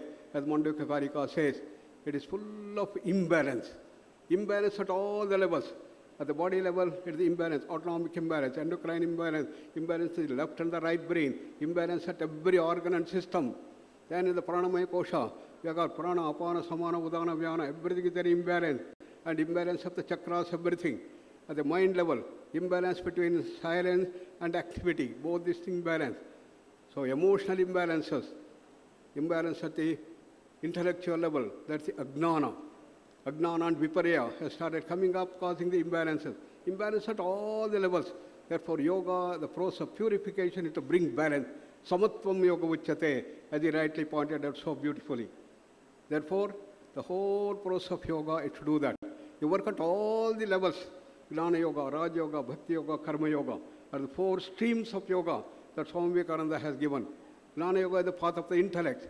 Raj yoga is the Patanjali yoga is the path of willpower. Bhakti yoga is the path of emotions. And it has to be brought into day-to-day activity. That's the Karma yoga. Yogastha kuru karmani sangam tyaktva dhananjaya siddhya siddhyo samo bhutva samatvam yoga uchyate. Beautifully, already our dear Bhaddi has brought out this thing. Therefore, that is the dimension. But in Karma Yoga, I have to convert every action into a yoga. Yoga is the science of holistic living. It's a lifestyle change that we have to bring. That's the dimension that's needed. Therefore, in that beautiful verse, Karmanya karmaya pashet akarmani cha karmayaha sabuddhiman manusheshu sayukta krutna karma krita. He says that a person who knows that inner silence all the time maintaining and doing the action, and that inner silence is imbalance, that has to be corrected. All our Sanchita karma, then Prarabdha karma, which are all hidden in the form of those imbalances at the deeper levels of the mind, Manomaya, Vijnanamaya koshas, everything has to be corrected. That is where the Jyotisha comes into picture. Jyotisha can track what are your Prarabdha karmas and the Sanchita karmas which are hidden there. And you have to see that you do that. There is the influence of the external grahas which bring about. That all has been tracked to such great extent. Varaha Mihira was one of the greatest seers, just like Patanjali made great contributions of grammar, Ayurveda and yoga. Our ancient master Varaha Mihira did astronomy, astrology and mathematics. And such huge granthas he has written. All that are there in our Sanskrit literature, and it is time that we have to unravel the mysteries that are hidden and bring forth for application. With this, once again, I place and record the great contributions of this university, and I wish all the best to the participants for making this a grand success. At Samskrita, Samunmesha, it should come up in such a great thing. It should be learned from everybody, from the primary school. It should be brought and it should be developed. That is ambition. Thank you very much for giving me this opportunity to chair this session and be with all of you. Dhanyavad, namaskar. आचार्यैः HR नागेन्द्रमहाभागैः प्रकृतिपरब्रह्मणोः सम्बन्धः कथं भवति, प्रकृतिः कथं व्यापृता, परं ब्रह्म गन्तुं कथं सहकारिणी भवति इति उपनिषद्वाण्या गीतावचनैः तैः सम्यक् सुष्ठु निरूपितं वर्तते. ते भवन्ति विश्वमानवाः. अतः तेषां कृते अहं धन्यवादं समर्पयामि. अस्य कार्यक्रमस्य अन्तिमभागः भवति धन्यवादसमर्पणम्. अस्माकं विश्वविद्यालयस्य साङ्ख्ययोगप्रमुखा भवति डॉक्टर ज्योतिमहाभागा. तामहं सम्प्रार्थये कृपया कृतज्ञतां विनिवेदयतु इति.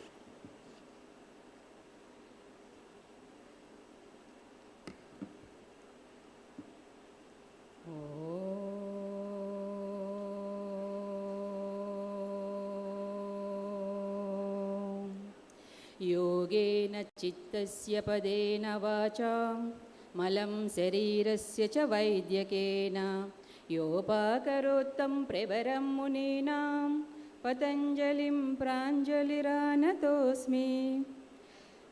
संस्कृति मंत्रालयः, भारत सर्कारः, साहित्य अकादमी नवदेहली, राष्ट्रीय संस्कृत विश्वविद्यालयः तिरुपति, संस्कृत फाउंडेशन मैसूर सहयोगेन आयोजिते अस्मिन् विशेष कार्यक्रमे संस्कृत समुन्मेषः राष्ट्रीय संस्कृत सम्मेलने षष्ठसत्रस्य विषयः अस्ति संस्कृतं योगश्च.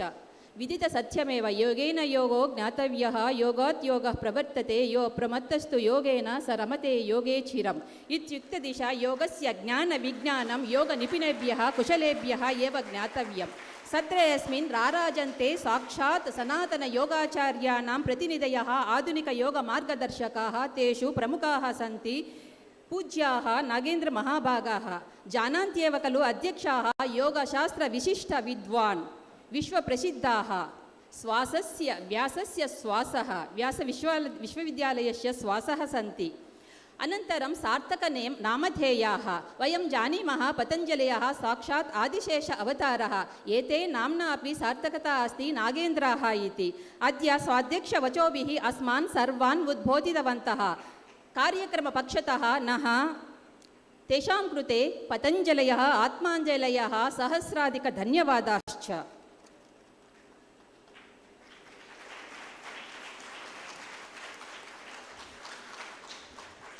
पत्रप्रस्तोतारः सन्ति. प्रथमं वादिराजमहाभागाः. योगस्य अध्ययने साधने च संस्कृतस्य भूमिका विषयमधिकृत्य विशेष अंशान् स्वमतं स्वविचारान् च प्रबोधितवन्तः. तेभ्यः हृत्पुण्डरीक अञ्जलयः नैके धन्यवादाश्च.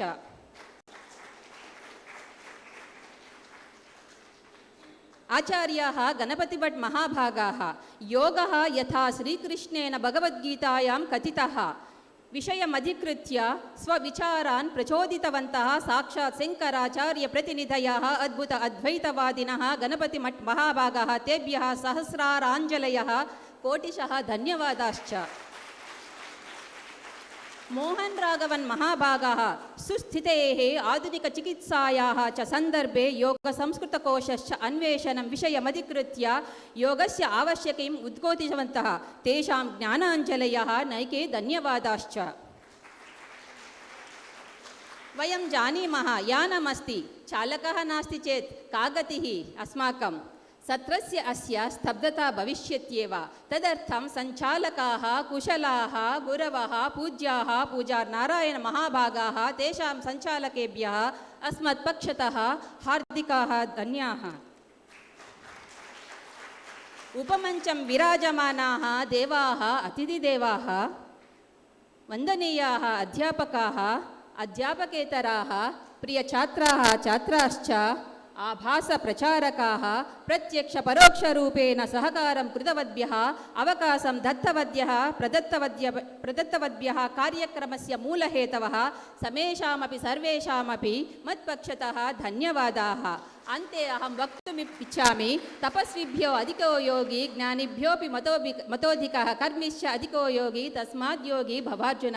वयं सर्वे योगिनः भवामः। सर्वे सन्तु निरामयाः सर्वे भद्राणि पश्यन्तु मा कश्चित् दुःखभाग् भवेत्। ओम शांति शांति शांति। नमस्कार।